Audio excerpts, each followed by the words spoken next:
Name is रचना और आज हम जो टॉपिक करने वाले हैं वो है भारत के सी पोर्ट्स यानी बंदरगाह से रिलेटेड। अगर बंदरगाहों की बात की जाए तो भारत के समुद्र तट में बहुत सारे बंदरगाह हैं, कुछ छोटे बंदरगाह हैं और कुछ बड़े बंदरगाह हैं। अगर बड़े बंदरगाहों की बात देखी जाए तो ये 13 बंदरगाह हैं, जिनमें से 12 गवर्नमेंट के अंदर है और एक जो है वो अपना कॉर्पोरेटेड के अंदर है।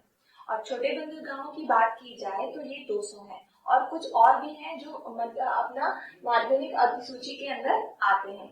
भारत के अगर समुद्री तट की बात की जाए तो वो है 7516, जो कि गुजरात से लेके अपना बंगाल तक पड़ता है।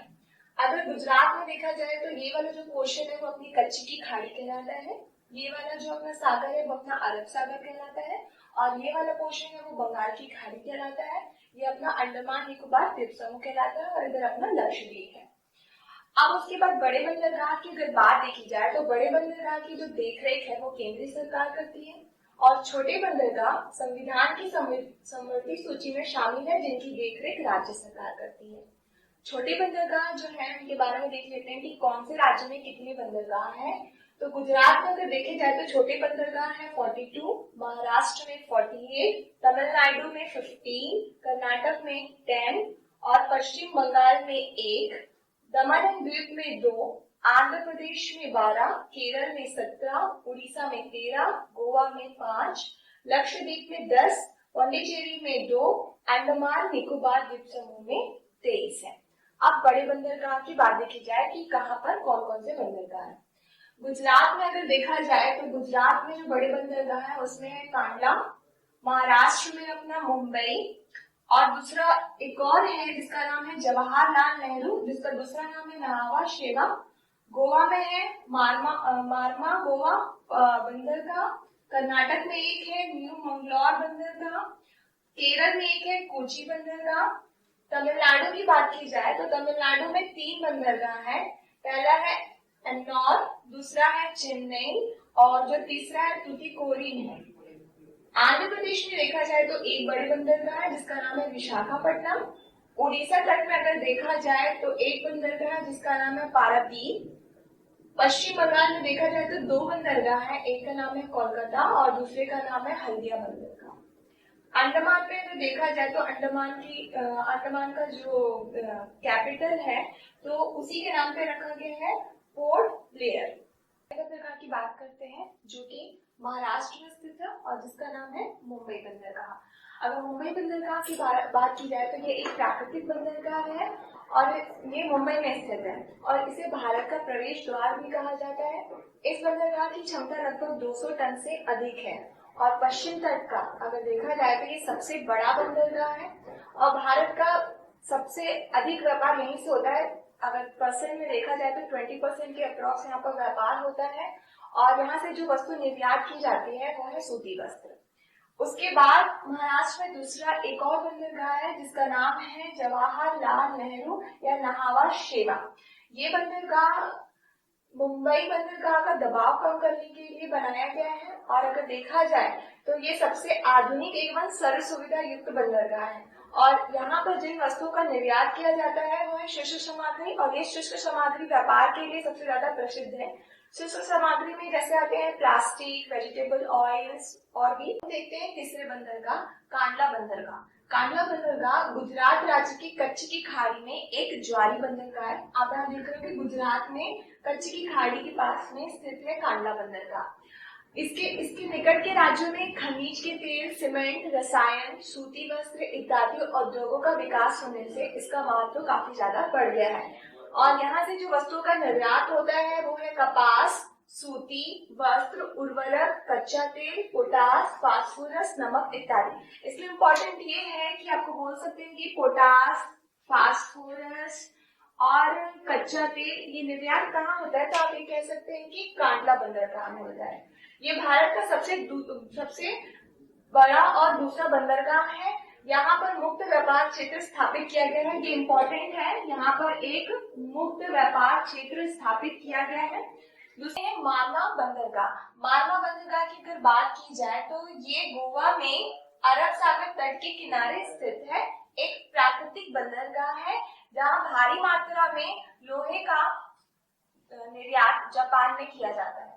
हम देखते हैं 5th नंबर न्यू मंगलौर बंदरगाह। अगर न्यू मंगलौर बंदरगाह की बात की जाए तो ये कर्नाटक में स्थित है। तो कर्नाटक राज्य के समुद्री तट में स्थित है और इस बंदरगाह में कद्रमुख की खान से निकलने वाला लौ अयस्क जापान को निर्यात किया जाता है। तो इम्पोर्टेंट ये है कि यहाँ पर कौन सी खदान है, तो कद्रमुख की खान है और यहाँ पर लौ अयस्क निकाला जाता है। लौ अयस्क, इस खान से लौ अयस्क निकाला जाता है जो कि किसको निर्यात किया जाता है, जापान को निर्यात किया जाता है। 6 नंबर देखते हैं कोची बंदरगाह। अगर कोची बंदरगाह की बात की जाए तो ये केरल में स्थित है, केरल राज्य में स्थित है और ये एक प्राकृतिक बंदरगाह है। दूसरा, ये अगर पूछा जाए दूसरे एक फॉर्म में भी पूछ सकता है कि ये मालाबार तट पर बिम्बनाथ झील के किनारे स्थित बंदरगाह भी है। यहाँ पर सबसे बड़ी जहाजें भी ठहर सकती हैं। दूसरा, कोची शिपयार्ड का अगर मुख्यालय पूछा जाए तो वो कोची पर ही है और यह देश का जहाज निर्माण और मरम्मत का सबसे बड़ा क्षमता वाला शिपयार्ड है। ये क्वेश्चन पूछ सकता है कि जहाज के निर्माण और मरम्मत का सबसे बड़ा क्षमता वाला शिपयार्ड कहाँ पर है, तो आंसर आएगा कोची बंदरगाह पे। और ये पश्चिम तट का सर्वश्रेष्ठ बंदरगाह है। तो यहाँ कंफ्यूज मत होइएगा, पश्चिम तट पूर्वी तट, तो अगर ये पश्चिम तट पूछता है तो पश्चिम तट का सर्वश्रेष्ठ बंदरगाह कौन सा है, कोची बंदरगाह। अब हम देखते हैं 7 नंबर कोलकाता बंदरगाह। कोलकाता बंदरगाह की अगर बात देखी जाए तो ये पश्चिम बंगाल में आते हैं। पश्चिम बंगाल में 2 बंदरगाह है, सबसे पहले है अपना कोलकाता बंदरगाह और दूसरा है हल्दिया बंदरगाह। अगर हल्दिया बंदरगाह की बात देखी जाए तो हल्दिया बंदरगाह तब बनाया गया था तो कोलकाता के भार को कम करने के लिए हल्दिया बंदरगाह बनाया गया था। अब हम देखते हैं कोलकाता बंदरगाह। तो कोलकाता बंदरगाह की अगर बात देखी जाए तो यह पश्चिम बंगाल में हुगली नदी के किनारे स्थित एक कृत्रिम बंदरगाह है। तो ये याद रखिएगा कि ये एक कृत्रिम बंदरगाह है और हुगली नदी के किनारे स्थित है। ये भारत का पहला बंदरगाह है जो नदी तट पर स्थित है। तो इससे क्वेश्चन आ सकते हैं कि ऐसा कौन सा बंदरगाह है जो नदी के तट पर स्थित है। तीसरा है ये ज्वारी बंदरगाह है। थर्ड है ये पूरी तट का सबसे बड़ा बंदरगाह। तो पूरी तट की बात की जाए तो ये सबसे बड़ा बंदरगाह है और भारत में देखा जाए तो ये भारत का दूसरा सबसे बड़ा बंदरगाह है। और दक्षिण में जो मैंने बताया था कि हल्दिया बंदरगाह बनाया गया है इसके भार को कम करने के लिए। अब हम 8वां नंबर देखते हैं हल्दिया बंदरगाह। हल्दिया बंदरगाह ये कोलकाता बंदरगाह के भार को कम करने हेतु बनाया गया है, जिसमें मैंने पहले बताया। और यहाँ तेल शोधन कारखाना है। तो क्वेश्चन पूछा जा सकता है कि कौन से बंदरगाह में तेल शोधन कारखाना है, तो वो अपना हल्दिया बंदरगाह है। चौथा है port Blair. Port Blair Andaman में पड़ता है और ये 2010 में इसे 13वें बंदरगाह के रूप में मान्यता दी गई थी। देखते हैं 10वां बंदरगाह विशाखापट्टनम बंदरगाह। विशाखापट्टनम अगर देखा जाए तो आंध्र प्रदेश में पड़ता है। यह एक प्राकृतिक बंदरगाह है और भारत का सबसे गहरा बंदरगाह। क्वेश्चन में आ सकता है कि भारत का सबसे गहरा बंदरगाह कौन सा है, तो हम लिखेंगे भारत का सबसे गहरा बंदरगाह विशाखापट्टनम बंदरगाह है। यहाँ जहाजों का निर्माण एवं मरम्मत की जाती है। दूसरा, यहाँ पे जो निर्यात होता है वो लौ अयस्क का निर्यात होता है और जापान में किया जाता है। दूसरा देखते हैं चेन्नई। चेन्नई अगर बात की जाए तो ये आता है तमिलनाडु में। तमिलनाडु में 3 बंदरगाह है। तो सबसे पहले देखते हैं चेन्नई बंदरगाह। चेन्नई बंदरगाह तमिलनाडु राज्य में एक कृत्रिम बंदरगाह है। नोट डाउन कर लीजिएगा कि कृत्रिम बंदरगाह और सबसे पुराना कृत्रिम या फिर प्राकृतिक कृत्रिम बंदरगाह अगर पूछेगा तो वो भी क्या है, चेन्नई। सबसे पुराना या फिर पुराना कृत्रिम बंदरगाह वो अपना चेन्नई है। और ये भारत का दूसरा सबसे बड़ा यातायात वाला बंदरगाह और जो पहले नंबर का वो अपना मुंबई बंदरगाह है। उसके बाद ये भारत का तीसरा सबसे बड़ा बंदरगाह। ये तीनों पॉइंट्स बहुत ज्यादा इंपॉर्टेंट है।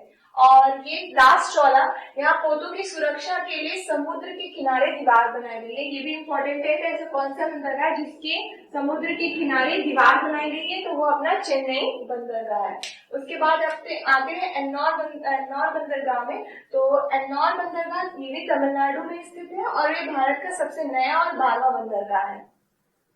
देश का सबसे बड़ा जो कंप्यूटराइज्ड और निगमित बंदरगाह है ये क्वेश्चन आ सकता है कि ऐसा कौन सा बंदरगाह है जो कंप्यूटराइज और निर्मित बंदरगाह है, तो अपना एन्नौर है।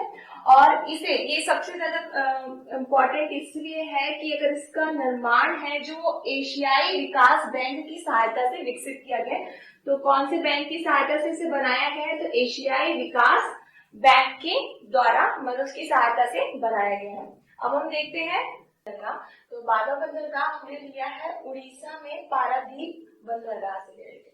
पारादीप अगर देखा जाए तो ये पूरी तट के किनारे उड़ीसा राज्य में आता है और ये एक प्राकृतिक संरचना वाला बंदरगाह है। दूसरा अगर देखा जाए तो ये विशाखापट्टनम और कोलकाता के बीचों बीच पड़ता है। यहाँ से आता का डिस्टेंस यहाँ से लगभग बराबर ही है, तो ये विशाखापट्टनम और कोलकाता के बीचों बीच पड़ता है। यहाँ से उड़ीसा और जो बिहार के खनिजों का निर्यात इसी तरह से किया जाता है, इसी बंदरगाह से किया जाता है। और यहाँ पर जो आयात है वो मशीनों, उर्वरक, गंधक, इंजीनियरिंग सामान इत्यादि का किया जाता है। तो यहाँ पर जो इम्पोर्टेंट है वो है उर्वरक, गंधक और इंजीनियरिंग सामानों का निर्यात कहाँ से किया जाता है, पारादीप बंदरगाह से। और इसकी जो स्थापना हुई थी वो कब हुई थी, 1962 ईस्वी में हुई थी। अब देखते हैं 13 बंदरगाह, तूतीकोरिन बंदरगाह। अगर तूतीकोरिन बंदरगाह की बात की जाएगी तो ये तमिलनाडु में पड़ता है, तमिलनाडु के दक्षिण छोर में, और ये कृत्रिम बंदरगाह है। इसमें निर्यात जो होता है वो होता है नमक का, मछली का, क्योंकि समुद्र तट के किनारे है, सीमेंट, लिग्नाइट, तंबाकू और चावल। इसमें जो इम्पोर्टेंट है वो है लिग्नाइट और तंबाकू। तो इन लोगों का निर्यात किया जाता है। आयात में अगर देखा जाए तो मशीनें, उर्वरक, सूती वस्त्र इत्यादियों का यहाँ आयात किया जाता है। अब जो इसमें से एक इम्पोर्टेंट क्वेश्चन बनता है तो वो है गुजरात में, वैसे ये छोटे बंदरगाह में आते हैं, दाहेज बंदरगाह जो है वो छोटे बंदरगाह में आते हैं। तो दाहेज बंदरगाह का दूसरा नाम रासायनिक बंदरगाह है। तो इसका नाम रासायनिक बंदरगाह क्यों रखा गया है, तो दाहेज जो गुजरात में है कि देश का प्रथम बंदरगाह है, याद रखिएगा, देश का प्रथम बंदरगाह है जो रसायन के निपटान हेतु स्थापित किया गया था, इसलिए इसका नाम रसायन बंदरगाह रखा गया है।